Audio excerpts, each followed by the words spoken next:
নাপায় এইটো আচলতে সেইটো ক'ব নাপায় যিদৰে আমি ক'ব নাপায় কাৰণ ধৰি লোৱা হ'ল এতিয়া লুৰিণজ্যোতি গগৈৰ সভাত কেতিয়াবা মই দেখোঁ 50জন মানুহ কিন্তু সেই 50জন মানুহতো অসম মাতৃ ভাৰত মাতৃৰ সন্তান মোৰ সেই মানুহখিনি এনে অভিশাপ বুলি কোৱাৰ অধিকাৰ মোৰ জানো আছে মোৰ ভাৰতীয় অসমীয়া সংস্কৃতি জানো শিকাইছে আজি লুৰিণজ্যোতি গগৈ চাওকচোন তেওঁৰ নিজৰ ক'ত ইলেকশ্যন খেলে মই নাজানো তেখেতে এই উজনি অসমৰ ক'ৰবাত তাততো 1 লাখ 1.5 লাখ মানুহ ওলাই আহিছে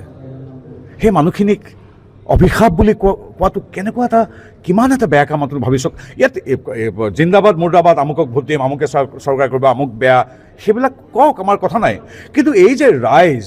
অসমৰ ৰাইজ যে লাখ লাখ মানুহ ওলাই আহিছে আপোনালোক সংবাদ মাধ্যম সাংবাদিক বন্ধুসকলে কওক ওলাই অহা নাই জানো লাখ লাখ লোক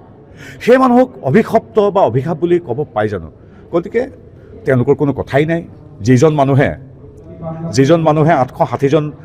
শ্বহীদক গুলিয়াই হত্যা কৰা কংগ্ৰেছৰ ভৃত্য হ'ব পাৰে কেৱল এজন MLA হোৱাৰ সপোন দেখা মানুহজনৰ পৰা তাতকৈ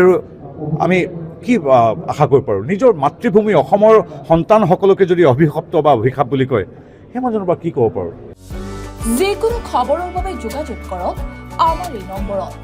9181 307 2221